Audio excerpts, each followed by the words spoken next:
Won't it be Ryan the Great? And today we have a Sully's top five. We have top five teams in the NFL. I understand if you guys would not like to watch this video because this video does not include the Bills or the Bengals, and it kind of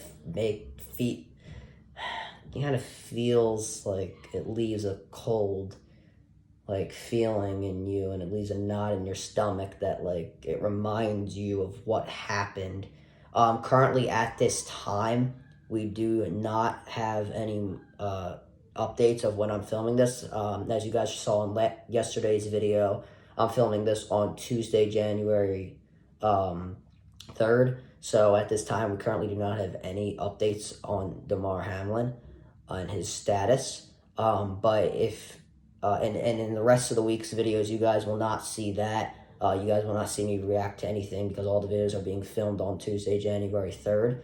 But I will be make sure to make a community post or definitely a short to see or to react or to give my opinion, or not really opinion, but thoughts on any news that we have heard. So we're going to get right into today's video. Make sure you subscribe with your post notifications on. Go subscribe to my brother Ryan the Great Vlogs. Also make sure you follow me on Twitch at Ryan the Great Podcast. Without further ado, ladies and gentlemen, let's get right into the video. So at number 5, I'll take the Green Bay Packers. They are playing really good football in December and January. They have won the last 4 straight, and then beating the Minnesota Vikings this past weekend. Aaron Rodgers has not had a 300-yard game yet this season, but is still able to get the job done. They're finally coming to their senses and giving the ball more to Aaron Jones. And I think this is the first or second time we've seen Green Bay on the list. I don't even think Green Bay has seen the top 5 this year, so this is a good thing for them. They're finally giving the ball to Aaron Jones. Their receivers are, they're starting to rise to the occasion, especially guys like Lazard, who is the leading receiver on the team. Christian Watson has had a pretty good second half of the season. Randall Cobb, I think since cutting Sammy Watkins, it's been a lot better for them. Their offensive line seems to be a little better. The defense, they held Minnesota to 7 points, somewhere around there. So that was really good there.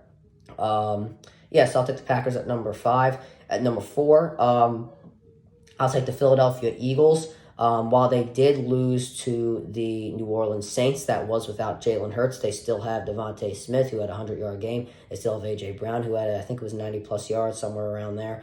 They still have the best offensive line of football. Even without Lane Johnson, they still are great. Their defense was still great, even though the team did lose. The defense, they didn't really have much to work with in the end. Because the offense was not getting anything going. But next week they will have Jalen Hurts back and hopefully trying to secure that NFC East title. And I don't know why people are saying Dable is the coach of the year. It is Nick Sirianni. He is technically the second best record in the league, but they are tied with the Chiefs. I think Sirianni is the coach of the year, and yeah, it's just my opinion. I'm not even trying to be a homer. It's just the way I think. I'll take the Eagles at number 4. Number 3, I'll take the Cowboys. I did have to obviously put them above the Eagles because they did beat them 2 weeks ago, and obviously one team won, one team lost. But the Cowboys, they kind of only did it in the 4th quarter. While that is good in crunch time, that I don't know if that's going to work against teams like the San Francisco 49ers, a fully healthy Philadelphia Eagles team, and a fully healthy Minnesota Vikings team. And even against the Packers, who are playing really good football, and some of these sneaky teams that could get into the playoffs. But other than that, Prescott, he had a okay game. I think he did throw, I think it was 1 or 2 interceptions. I'm pretty sure it was only 1, though. Actually, no, it was 2. Yeah. C.D. Lamb, he's that number 1 receiver. I think we can fully say with confidence he probably is going to be that number 1 receiver for the near future. Noah Brown is doing his thing. Michael Gallup, I think he's one of the best third down targets in the NFL, and I keep saying that. He is really good on third down. Dalton Schultz, who hasn't been doing too much, has been all right. Obviously, they got Tony Pollard coming in the backfield, but he didn't play this last week. Zeke, he didn't have the best game in the world, but once Pollard comes back, I'm pretty sure they'll be okay. The defense, they did, while it was Joshua Dobbs in the game, the defense did hold Tennessee to 13 points, so that was really good there. And obviously, they still got Micah Parsons, DeMarcus Lawrence, Trayvon Diggs. Their secondary needs to get a little better playing, or getting a better rate against receivers, but I think that they could potentially get that done. At number 2, the 49ers, they have won 9 straight games, even with Brock Purdy, Mr. Irrelevant there. Deebo Samuel will be coming back really soon. Brandon Ayuk had over 100-yard game. George Kittle, he is I think the second best tight end in the NFL right now. The defense is the best in the NFL. I really don't think there's a debate about that right now. Yes, I do think they're better than the Eagles and the Cowboys. With Nick Bosa and Warner and Greenlaw, and the secondary is really great.